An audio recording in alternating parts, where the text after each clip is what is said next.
Good evening, everyone. Hope you're all doing well. Hope you're having a good day. And we have some big news in Canada right now. Again, I'm going to let a couple people join before I get going on this. But if you're catching this after the live stream, what we will be talking about today is the Emergencies Act that was just revoked.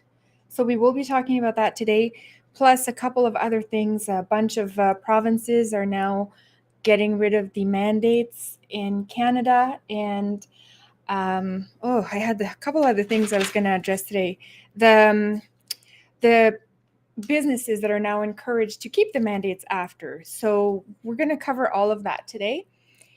And I guess the biggest news is it just happened. Like it was at 4:00 today, just a couple hours ago. There was the Emergencies Act was revoked. So some things, I don't know what's going on. We're going to take a look at that.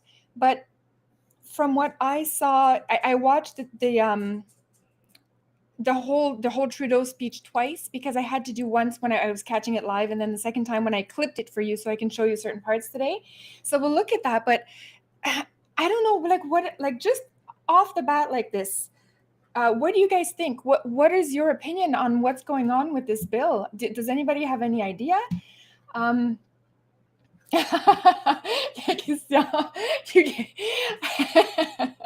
Perfect. I can swear. No kids tonight, eh? I hope Melanie is doing good. Hope you guys are doing good. Jay for Freedom. Hello. I hope you're well. I saw you on the last live stream, I think, but I didn't say hi to you. I'm so sorry. I'm trying to keep up with the chat. I will do my best today. You think this was the okay? So let's check it out. A couple of people are putting in here.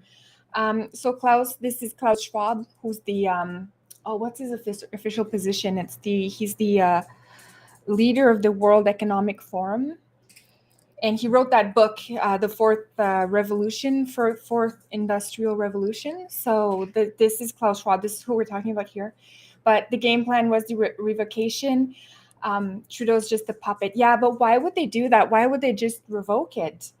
That's a really good, really puzzling question. I didn't think it would be like a soap opera in Canadian politics like that. It is very very strange. Old white guy. The whole thing doesn't make it like. I listened to the answers, and I know that half of the conference was in French, so I'm going to tell you what he said and what the questions were. I'll tell you guys what it was, because there was a lot of interesting question coming from the French press this time, which I was very confused by, because these were like CBC, which is normally against us and on Trudeau's side, but they seem to have there's something weird going on with the news even. So it's not just the fact that they've revoked this act, it's the fact that the news agencies that normally would completely run cover for Trudeau are not running cover for him. And that was all in this conference. So okay, Anna Z, hello Anna. Let me see who else. Gary's here. Shout out to the D-Live crew out there. I always ignore the D-Live chat. I can't see the D-Live chat as well. Like it funnels in on here, but it goes by so fast that I don't always see who's on D-Live. So forgive me for that. Suzanne. Hi, Suzanne. Suzanne, you're a mod on the channel here on the YouTube side. Just letting you know that there was a bunch of people that were coming into the chat a few weeks ago, and there was just a lot of weirdness going on in the channel. So if somebody's trying to stir crap, like saying that I'm like supporting Nazis or something like that, just feel free to ban them or put them in a timeout, however it works. Just because we can't. It's unfortunate, because I've always been about free speech on here, but the problem is now these are people who are trying to infiltrate and trying to make us look bad, to provide an excuse to futurely shut down the channel. So anything you see weird, Suzanne, feel free to go after that person in the chat as well. You'll see them, they troll hard, and they can't meme, so they have no sense of humor. You'll recognize them. So I've had a few that I've noticed coming in here. Trudeau's deflecting on the Ukraine thing. Yeah, it's a little bit weird. You think so, Suzanne? You think the senators were going to vote no? Yeah, very possible. And yeah, it's Trish. Hi, Trish. Let's see what you're saying. Yeah, yeah, that's right. That's a good question. So what Trish is mentioning here, you guys have probably heard about this, but just in case you haven't, I think it was 4 or 5 days ago, there was a bunch of axe wielding crazy people who went up in BC somewhere and they completely destroyed some heavy machinery. I think was it logging machinery? I'm not even sure, but they destroyed it.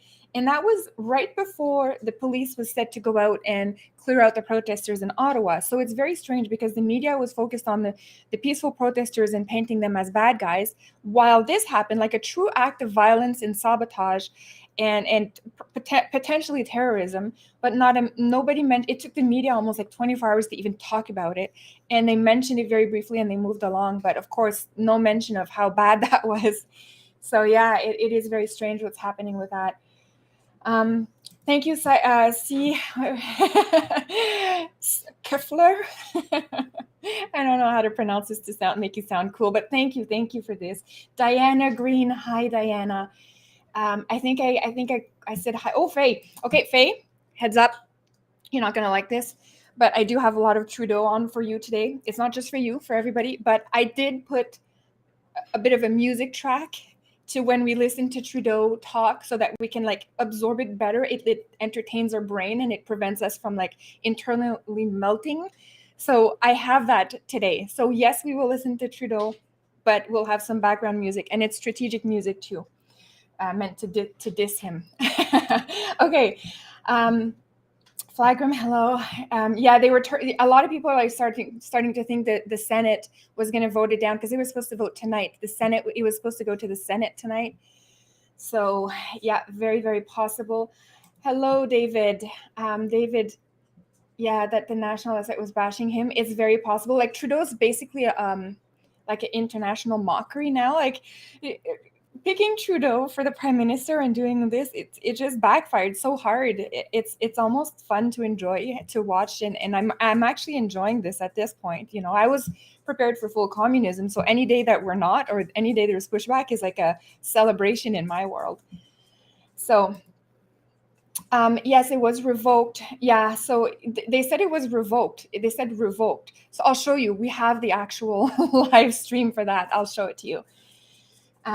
But I have a couple of concerns, is because you know how Freeland was mentioning that some of the stuff is going to be, what did she say? It was going to become permanent. What was that about, first of all? And then, because how can you take an emergency act and make some of that permanent, right? Then it's not an emergency act anymore. And shouldn't that be put through like the legislation first? I don't understand how that was all going to work, but now it's all scrapped. So who the hell knows what's going on in Canada? I sure as hell don't know. I cannot follow along anymore. Good News Bear, hello, and just in case. So Faye, you're gonna survive. Okay. Let's go. Trust me, Faye, I am sick to my stomach when I hear him. Like, just for the stuff he's done to Canada, I am sick to my stomach. So anytime I hear his voice, or even when it's a voice paired up with a visual of his face, and I see, you know, that side smirk he does, it is like one of the most aggravating things for my soul. I believe part of my soul has died every time I've seen that. So okay, I'm a little dramatic, guys. My soul is saved. I'm okay. But yeah, we're gonna check this out. So David Suzuki said the bombing might be a solution, to shut down the pipeline a few months ago. Yeah, and that was not a problem. Of course not. So anyways, okay, so weird things happening in Canada. So let's go ahead and start looking at this. So here is this was from today. So today is February 23rd, 2022, in case future historians of the 2070s are looking at this. But let me just start at the start. So this was the press conference that he gave today, and it was partially French, partially English. I'm going to translate what was French, but let's go ahead and get started on this and listen to the first clip that I wanted to take a look at. So here we go. Public safety, as well as jobs and the economy, were at risk. People were being harassed. Small businesses were closing. factories were shutting down, and trade was halted at our borders. So this, I just picked out this clip because this is his main talking points. He's been saying that since the start of the protest, oh my gosh, the Ottawa businesses are closed, but I just wanted to point out with this, the insane irony of the very government who has mandated the shutdown of businesses for 2 years now come out and say, oh, those truckers, they shut down Ottawa businesses for 2 weeks. It just, like, I don't get it. Do they not realize the words coming out of their mouths? Do they not know that everything is recorded and we can go back and look at what they said? I don't understand this. I sincerely do not understand this. By the way, were you guys okay to, you could hear, I hope you could hear the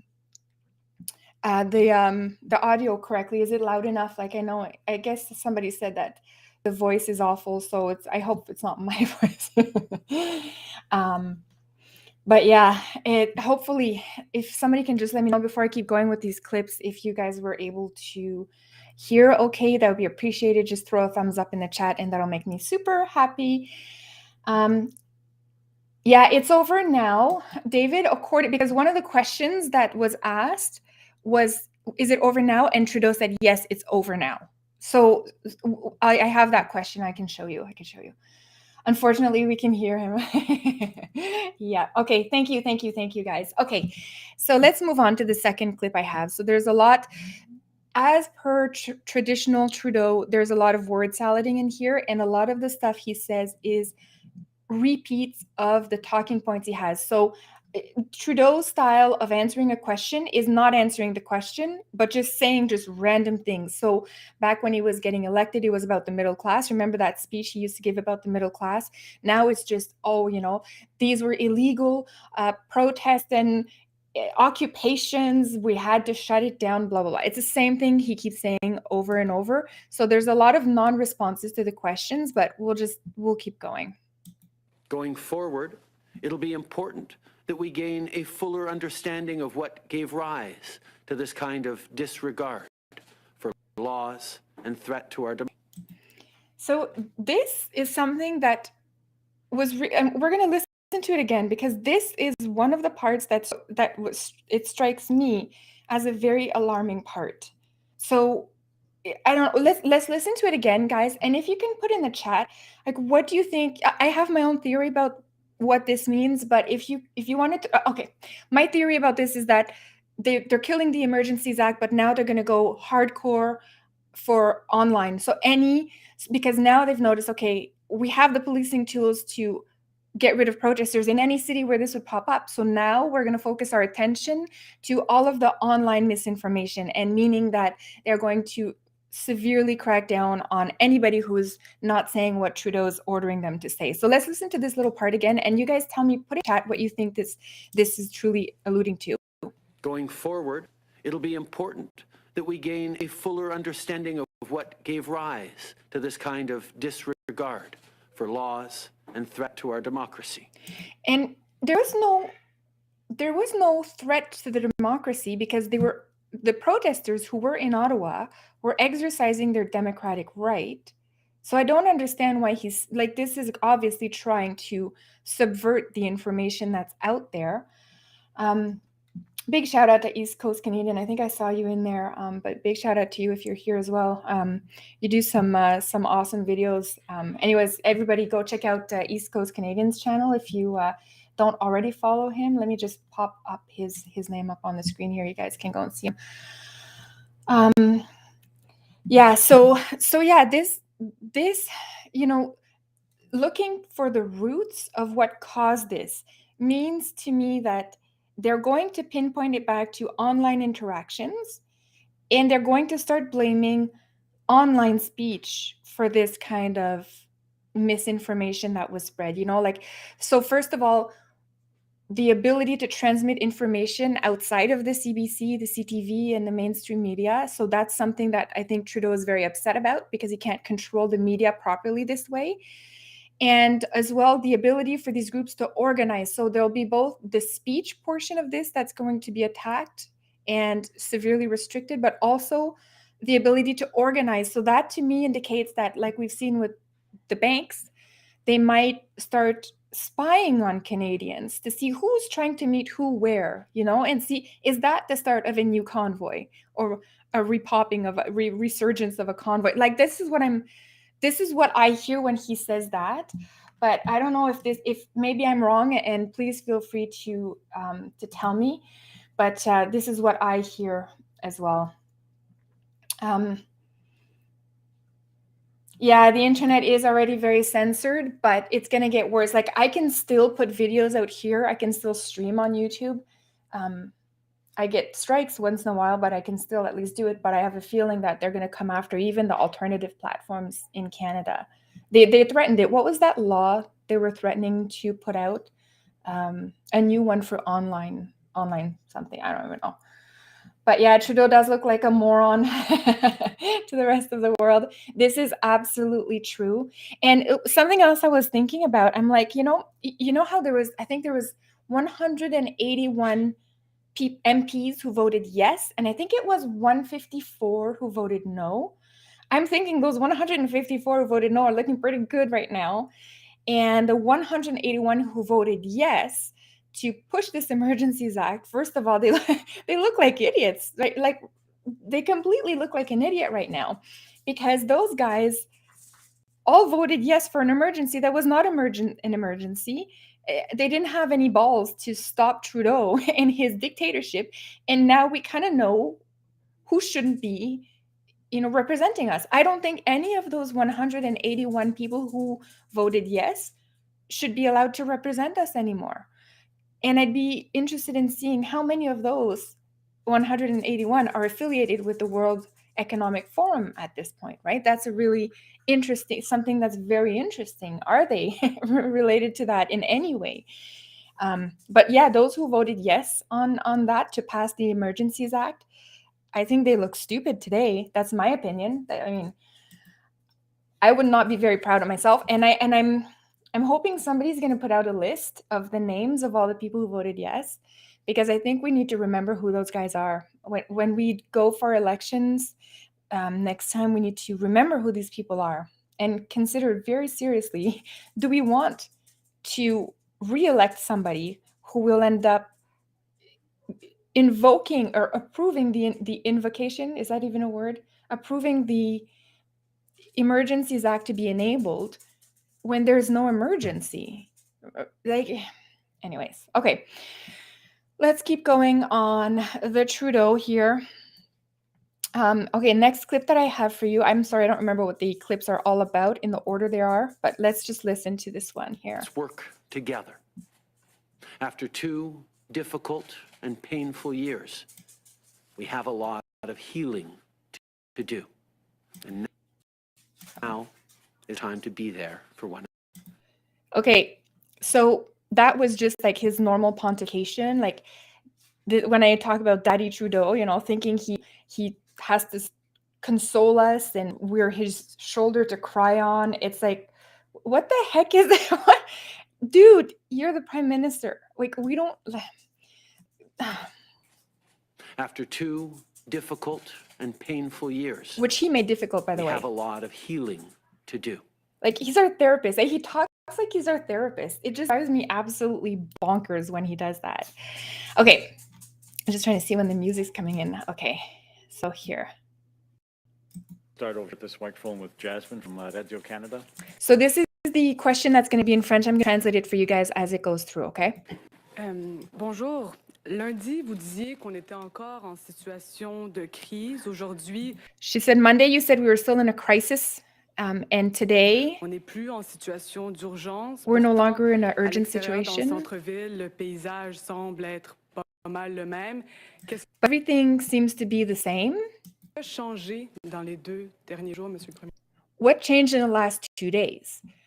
Which is an excellent question. And when I heard that on the live stream, I was really puzzled, because this is Radio-Canada. Radio-Canada is like the CBC owns Radio-Canada. It's the French CBC.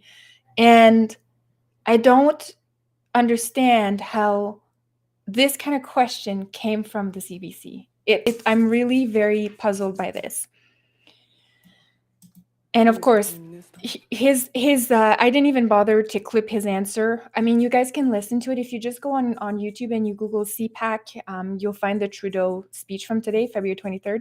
But I didn't bother clipping it because literally what he says after this is a word salad about how, you know, they've done a good job and they felt they needed more power and they just did it for that reason, and then now it's all good. And so I didn't even bother clipping his response, but I thought that was a very interesting question from Radio-Canada, and I do not understand how how this came out of CBC. How did a question like that is basically cornering him, um, came out of them? Yeah, I know. So somebody put in here that, yeah, the puke emoji. I know. I trust me. It's how I feel. It's gonna get a little bit better because I do have a bit of music for the longer clips that I have of Trudeau, but we'll get through this.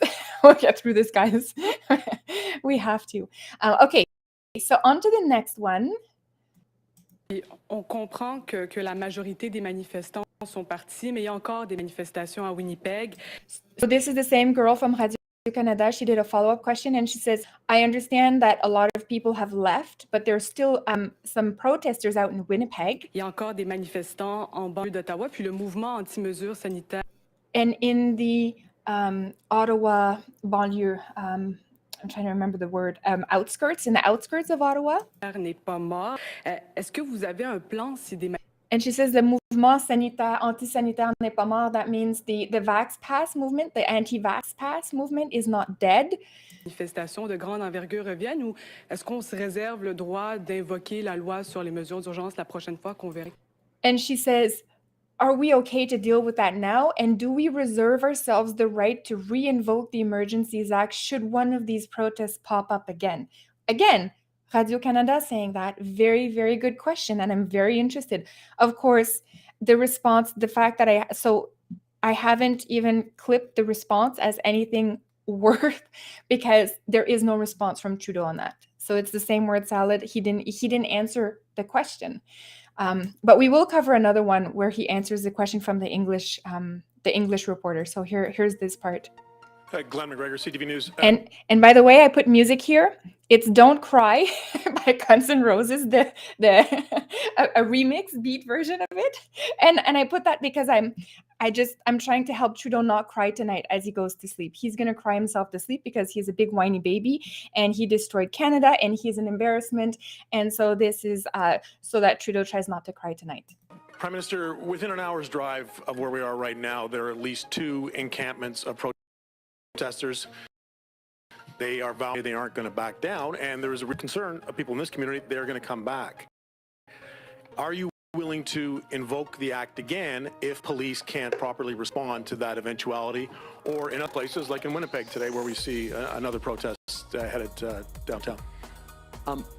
As we know, over the course of a couple of weeks, the barricades and occupations got implanted to a level that we felt last Monday that we needed to give time-limited, proportional, reasonable, charter-compliant, extra tools to our authorities to be able to remove those barricades and those occupations. This weekend, we saw that happen, and as of Monday, Ottawa was clear of occupations and border crossings.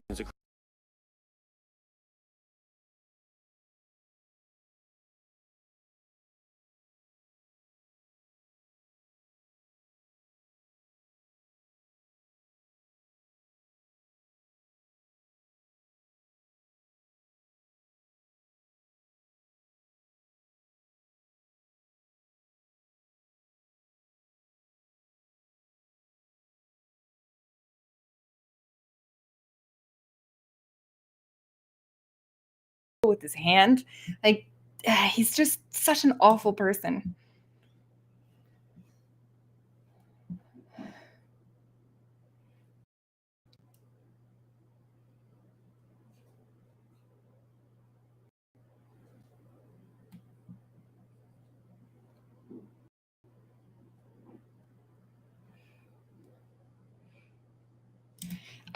Okay, did you guys hear that?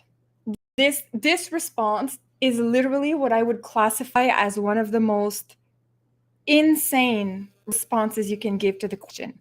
So you guys heard that with me, right? I'm not going to play it again because honestly, we can only handle a certain level of Trudeau in one day.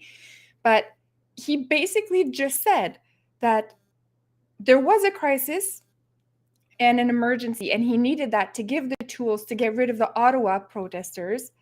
But he thinks that if more protests pop up in the future, the police will have the tools to deal with it because they're confident that the police will have the tools to deal with it, and they won't need to invoke the Emergencies Act again because the police have the tools. Like, it doesn't make any sense at all. Like, all the police did is they formed lines and they pushed the protesters back violently, aggressively. It was unwarranted, to be quite honest. I saw some, we talked about this in the live stream 2 days ago, so I don't want to rehash it all, but they, the gas, the tear gas and the batons, people were being aggressively beat back.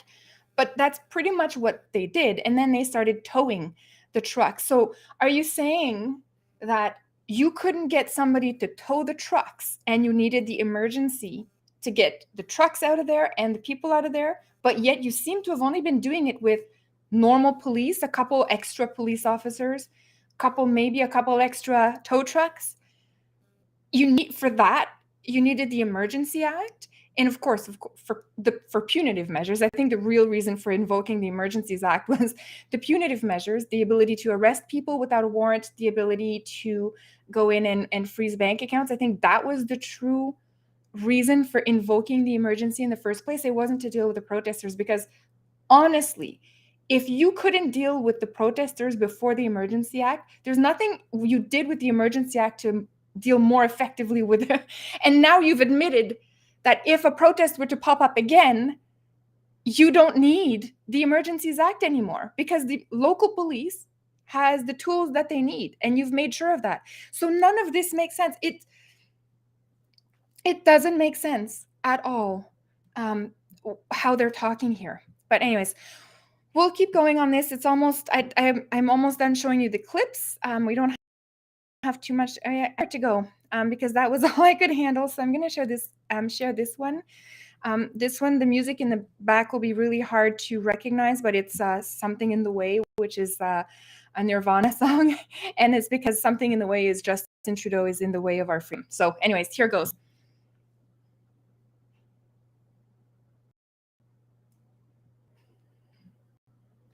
And again, I'm very impressed with the reporters here because every single reporter in here seems to have asked these questions, and he's asking the same kind of question that the French girl asked when she asked, well, did you really feel the need to deal with Ottawa, and what about the protests that are going to pop up everywhere else?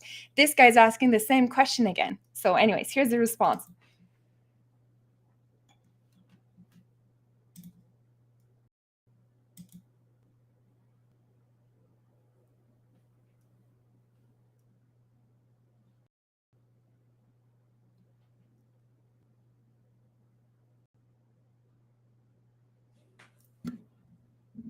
I'll make it louder if somebody says they can't hear it.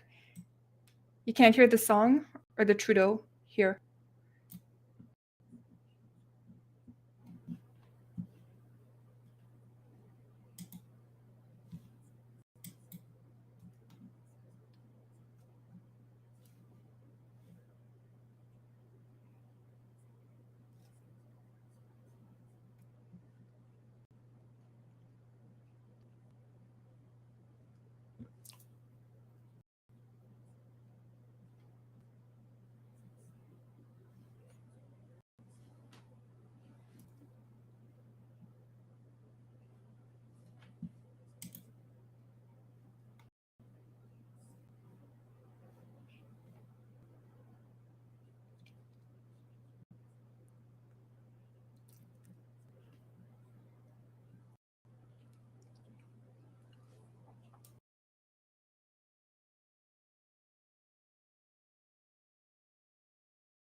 just give me 1 second here. Nothing, eh? Okay. Okay, so not the clip. Okay, so hold on. I'm going to reshare my screen. I didn't touch anything, so it should have worked, but thanks for letting me know. Okay, let me try again. Sorry about that, guys. It's like the computer is freezing too, like something is freezing, and yeah, I didn't. Okay, can you hear? Let's hope that this goes well here. Hold on, guys. Let me know if you can hear this. Prime Minister, when you invoked the act, you said it wasn't just about Ottawa. You said you needed to protect critical infrastructure, border crossings in particular, airports, I believe, are also listed there. Those are just as exposed as they were when you invoked the act. What's different now for them? We saw, for example, the blockage of the Windsor Bridge, the Ambassador Bridge in Windsor, took a number of days, and there were some jurisdictional questions that prevented the local police of jurisdiction from being able to move in with sufficient abilities and authorities to be able to remove the occupation that had ensconced itself in approaches to our busiest border crossing. That was part of why, very much part of why, and the threats to other border crossings in Coots and Emerson and elsewhere, and the national nature of the threat that led us to conclude that this was an emergency that required the use of the Emergencies Act. But as I said, this was always proportional and time limited. And as we've gone through this past week, we have now seen and been assured by our police forces in jurisdictions across the country that they now have sufficient tools in regular times to deal with any further challenges. And therefore, we are pleased to be able to lift and revoke the Emergencies Act. Okay, so what was really interesting about what he just said there was that he can predict, he can see the future. So our dear leader has a crystal ball that he can predict again in the future that he won't need to use the Emergencies Act.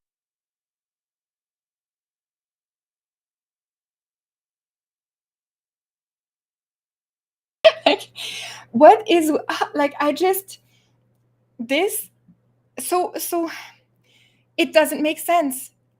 Maybe I'm just stupid. I probably am, but this whole thing doesn't add up.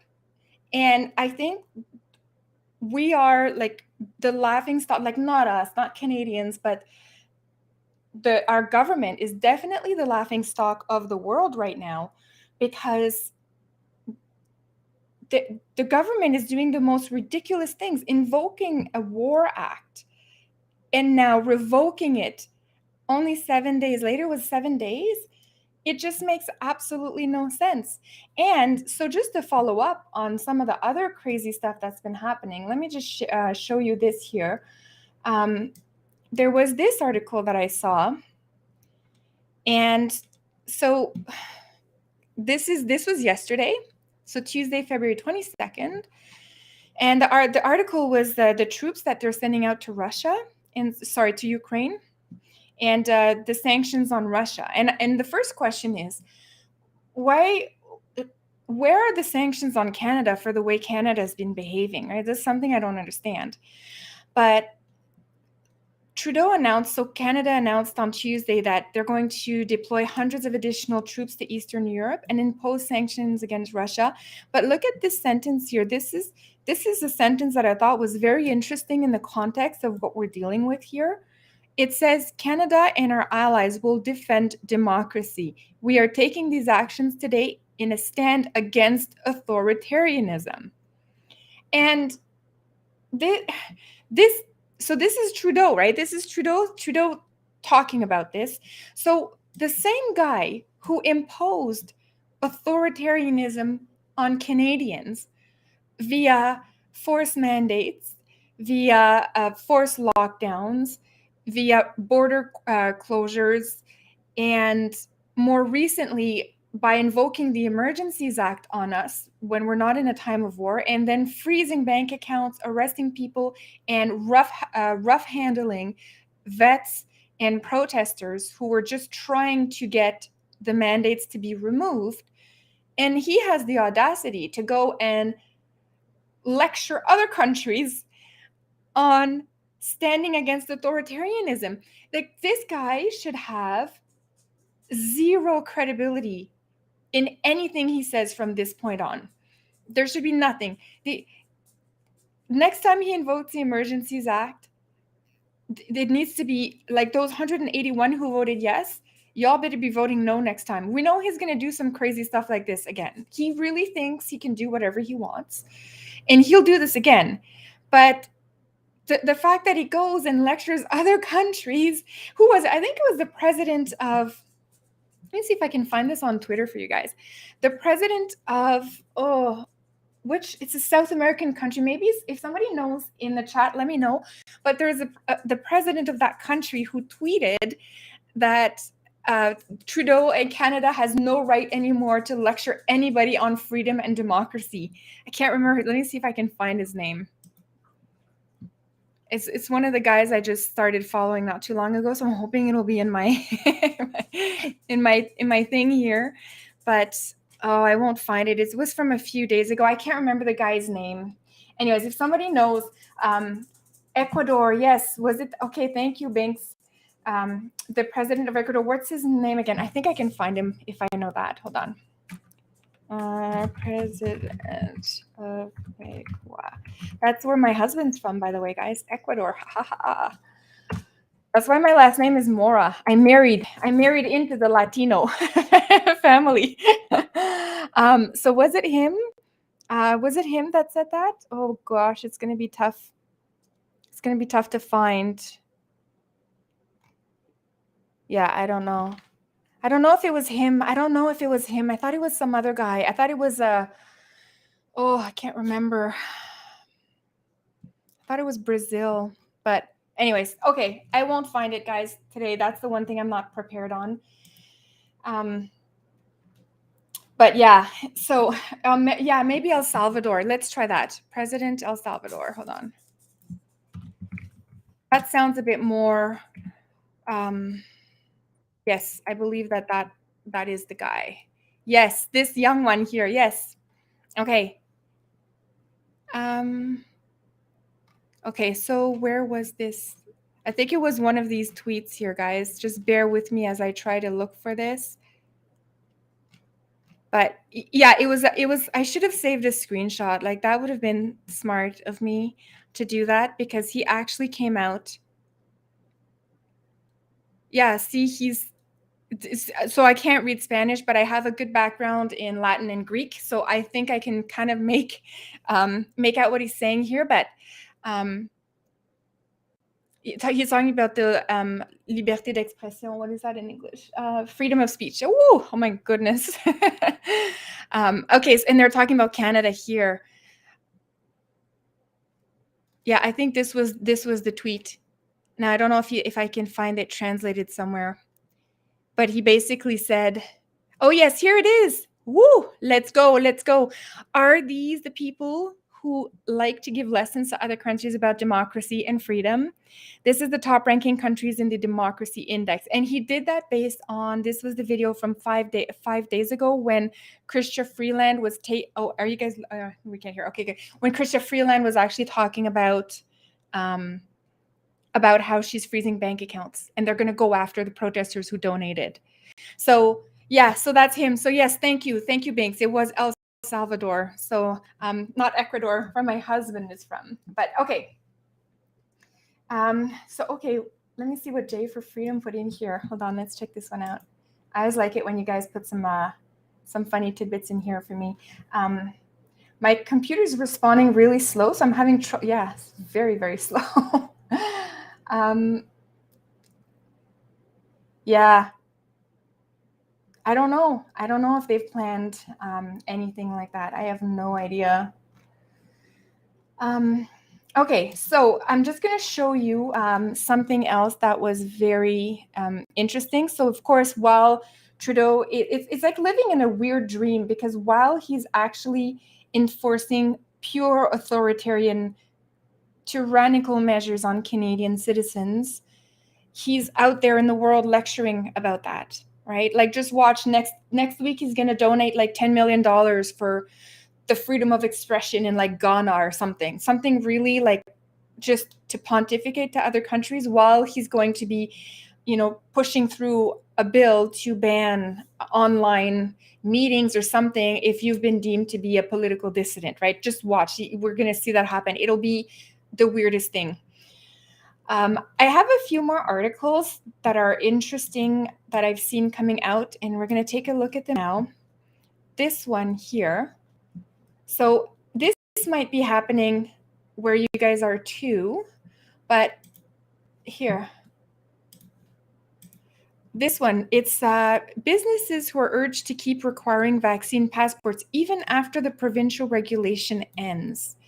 So when I see this, a couple of things came to mind. First of all, are they going to start giving a tax break or some kind of an incentive to businesses under the table to keep the vaccine passport alive? So is this how they're going to do it? So they're going to say, oh yeah, we dropped the measures. Because from what I can see, so today PI, so Prince, let me find that one. So vaccine, we're going to look it up. So 2 more provinces today joined the no mandate. Yeah, I think I'll find it if I look at this.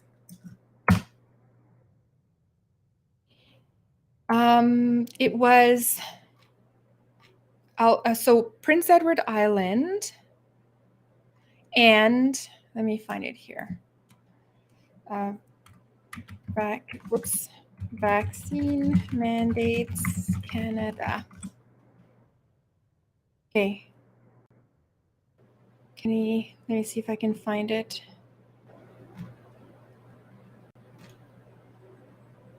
For its truckers. Okay. Yeah, I don't know if I'll find it, but I wrote it down, so even if I don't find it, it doesn't really matter. But Prince Edward Island, Nova Scotia, Ontario, Quebec, Alberta, and Manitoba all have announced that they will be dropping the vaccine mandates. And it makes me wonder. At first, I thought, they're going to do a federal passport, right? That's why the provinces are dropping it, because that also doesn't add up, because they've been pushing it. And to me, it was the amount of money that went in to build the infrastructure to allow the passports to be in existence. To me, that didn't make sense that they would just drop it. And I thought maybe they're dropping it just for a little bit of time and they're going to pick it up later. Like in 2 years, they'll try again, or they'll try it under the climate agenda. And that was my first thought. But then I thought maybe they're going to do federal. But then I saw this article today and I'm thinking, oh boy, they're going to make this is fascism. They're going to make the businesses do their bidding for them. So, and I saw it because it started popping up in some of the Telegram groups where the local ones that I'm part of, where they were saying, oh my God, these businesses are going to keep requiring the vaccine passport even after the mandates are lifted. So to me, if I had faith that we were truly operating in a capitalist economy, I wouldn't be very concerned, because I would say, let them do that, fine, because the businesses who close their doors to the unvaccinated, and the unvaccinated will be a lot of people, because once you're at like 5 or 6 vaccines mandated, and that if you don't get the 7th or the 8th vaccine, you're considered unvaccinated, and they turn off your health pass, then, and that happened in France actually, but we'll look at that. But then it means a lot of people will just no longer go to these establishments that are forcing this. So if it was a truly capitalistic economy like we used to have in Canada, I wouldn't be so worried. But because we're kind of shifting towards a lot of socialism in Canada, I'm very concerned, because it means to me they're going to bribe the businesses essentially to keep the vax mandate. So they'll say, even though you're going to lose business, we're going to supplement your income in order for you to keep the vax pass. And I wonder how long they're going to be able to keep that up. Like, how long are we going to finance? And at that point, the line going from this restaurant is privately owned to this restaurant is privately owned, but with government funding, to this restaurant now belongs to the government. It's like these incremental steps that we keep taking towards going towards a socialist state, and it just worries me. So this is something that I think might get pushed. So on paper, it'll look good because there's no mandates. You don't have to have a vaccine passport to go anywhere in Canada because it's not the law. However, a lot of businesses may very well be pushed to actually keep it up, promote it, and therefore keep discriminating against you. And I want to remind people, again, old white guy pointed it out to me that I have to remain non-divisive. I cannot become the beast that I fight, right? So this is also from a lot of writers and poets have said that. And I think it's even the Bible, but whatever. Okay, I don't want to become the enemy that I criticize. So therefore I will remain non-divisive. I will actively try to remain non-divisive. So I don't want to attack the other side, but what I want to do is I do want to invite the other side to perhaps consider the fact that you might think you're okay with doing the vaccine passport because you happen to agree with this one. You're okay with this one. But history has taught us that if you segregate, eventually the segregation will just keep going and going, and you're kind of digging your own grave at this point, and it becomes tougher and tougher to get out. And it's not because it's me that's going to make it tough for people. It's going to be the government itself. If you go along with this, you enforce the vaccine passport on behalf of the government, then the government will now feel the ability to come and tell you to force other things. And there will come a point where what they will ask you to enforce will not be okay with you. So I'm just trying to give you as much advance warning as possible so that you can potentially look at that. And there's also a whole ethical side on the vaccine passport, which is a de facto discriminatory tool, whether we want to admit it or not. What it does is, in the name of health, which has been dismantled now, because if you're vaccinated, you can still get COVID. So it makes no sense at all to have a vax passport. But in the name of health, you are helping the government push forward the takeover of the country. So eventually they'll come for you. And since people who may be thinking that it's an okay thing to keep the vax passport, to perhaps reconsider their position and look at it in the longer term, right? Don't look at it for just now, look at it for longer term. Okay. There was France. Let me see if I can find this article for you guys. Sorry, I had everything lined up before I started, but I had to reboot my computer because YouTube froze on me. So the vaccine passport there was shut off. So let me see if I'll find it. There was, so I don't know if I'm going to find this, but what happened in France is if you didn't get, I think they're on the booster shot now. So what happened to the French people is that all of their people that have the vax passport, they got it shut down because they didn't get the booster yet. So they thought they were okay. They were walking with their vax passport. They're trying to go somewhere, and then they realized it's been shut off. And the reason I wanted to address this one is this is a small, tiny glimpse into our future if this keeps going on, because the vax passport will become the everything passport. It'll become your credit card score. It'll become your bank. It'll become, your criminal record and your health record, everything in once, plus your I like to call it like the climate change allowance, where they're going to say you have 30 kilometers of movement per day using a car, or I shouldn't say per day. Let's be more realistic with the World Economic Forum agenda. You have 30 kilometer allowance per month, and that means you only allowed to use your car for 30 kilometers. Therefore, if you exceed that, we can shut off your pass, right? So that's a kind of example where you didn't get the booster, shut off your pass. You exceeded your kilometers, shut off the pass. You didn't pay your credit card on time, shut off the pass. This is the true danger of having this vax passport in play.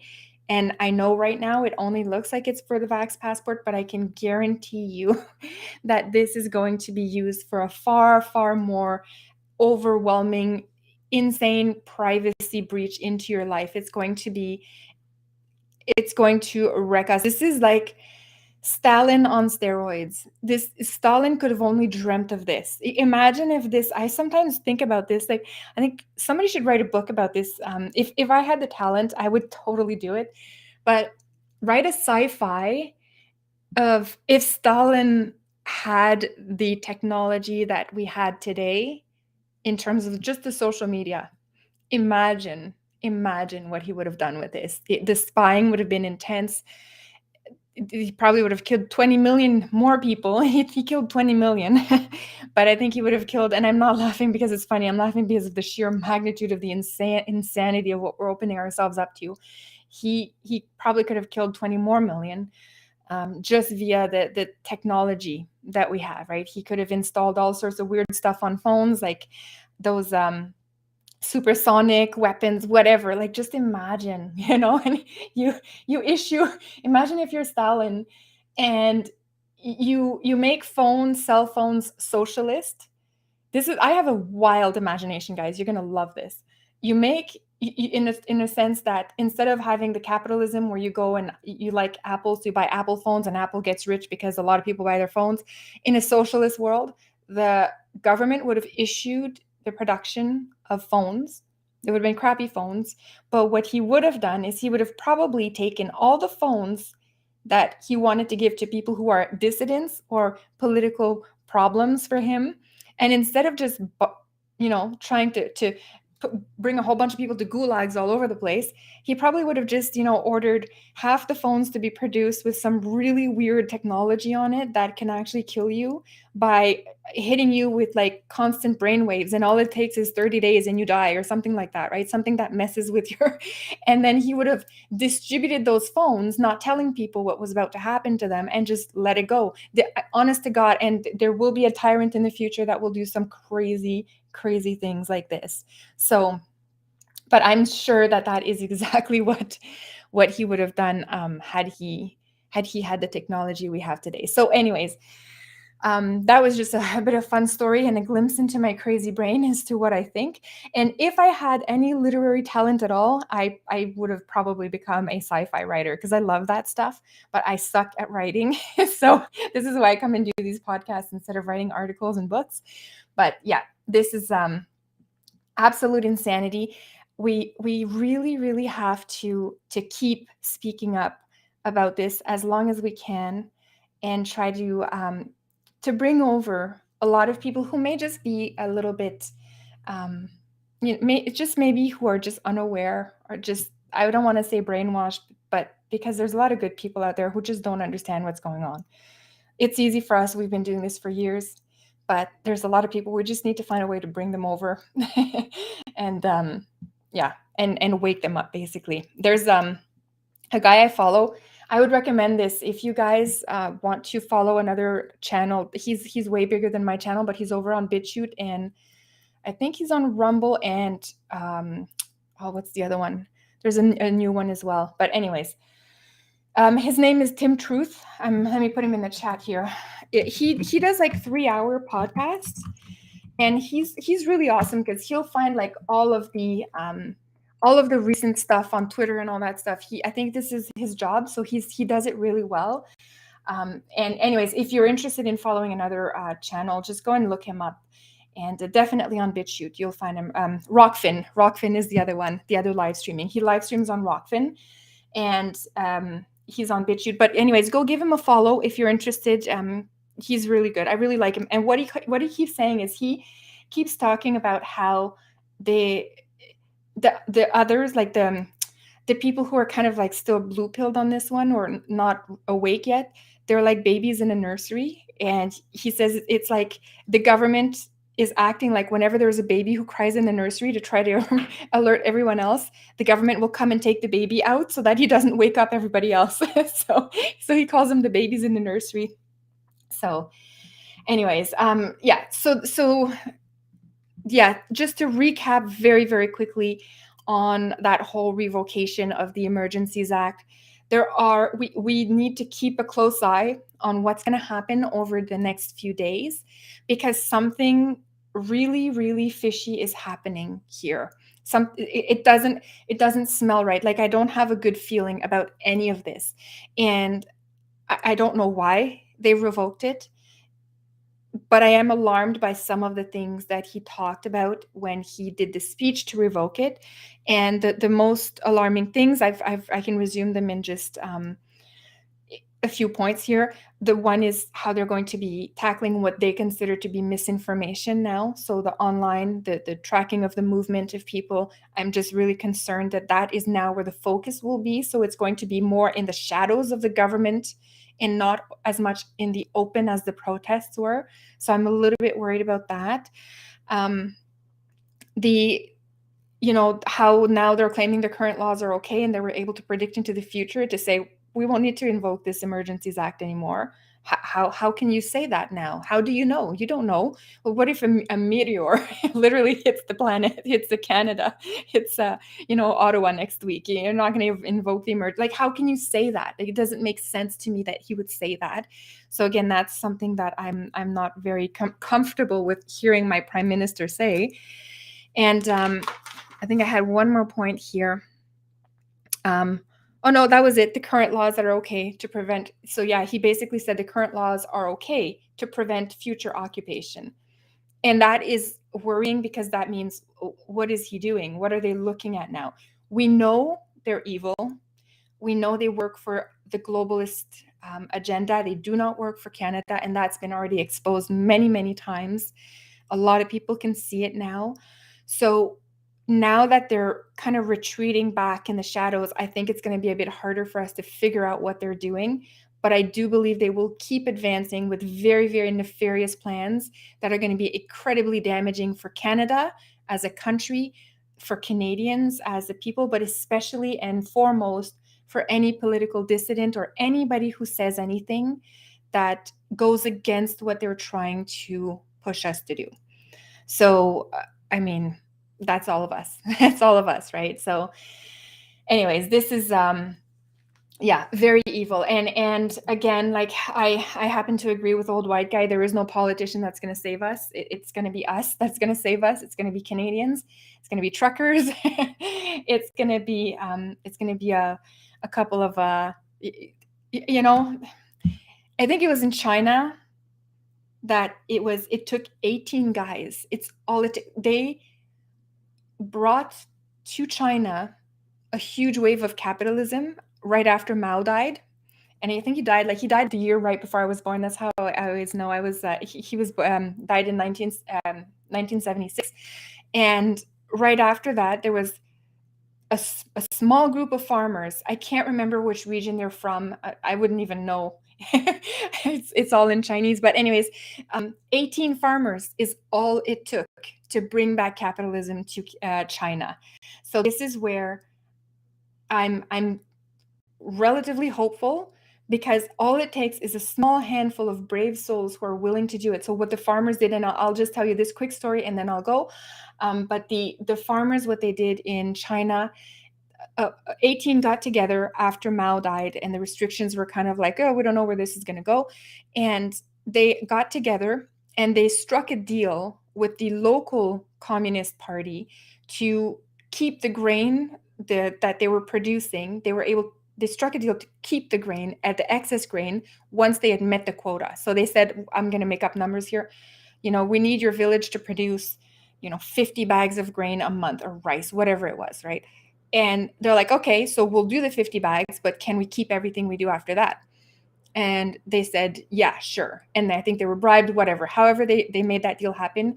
Those 18 guys started producing massive amounts. They produced so much food that it was more food than the last 10 years that were combined. However, you have to admit, 4 of those years were pure famine years. It was awful.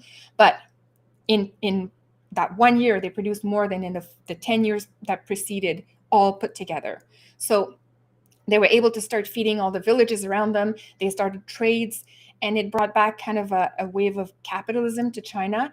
And the Communist Party at that point softened up to the idea and allowed it to prosper all across China. This is how China became so powerful. Now they're reverting back to the old Chinese Mao way. They're going back. So they're going back to the communist roots. But there was a brief moment. So and all my point is that 18 guys is all it took, was 18 guys. So if China, 18 guys out of how many million live in China? If 18 guys in China can do it, I'm sure a handful of us in Canada can also do it. And we'll win in the end. The question is, how long is it going to take us to win? So anyways, that is it for today, guys. I hope you have a really good week. I will probably see you on the weekend. I will try to throw in another live stream just to keep up with all this crazy that's been happening. But I hope that you have a good few days until then. If you can do me a huge favor before leaving, please hit the like button on the channel. And I know it sounds so like cliche and like YouTubers, and you always say like, just because it really does. First of all, it helps me feel like I'm not a complete failure in life, but also it pisses off YouTube, and I just kind of like that. So anyways, if you could do that, that would be absolutely wonderful. Big shout out to Crit. I don't know if you're still in there. I saw you earlier and I forgot to say hi. Victoria, you're here as well. Gun Cotton, Dale, Clara. So many people have joined. Thank you so much for being here tonight. I really, really appreciate it. It means so much more than you guys will ever know, that you tune in to listen to this unprofessional person here just kind of like talking. So anyways, thank you so much, everyone. Binks, big shout out to you. My gosh, thank you, Binks, for always being here. Canadian Insanity, same. Yvonne, so many people. I probably forgot some. Love you all, guys.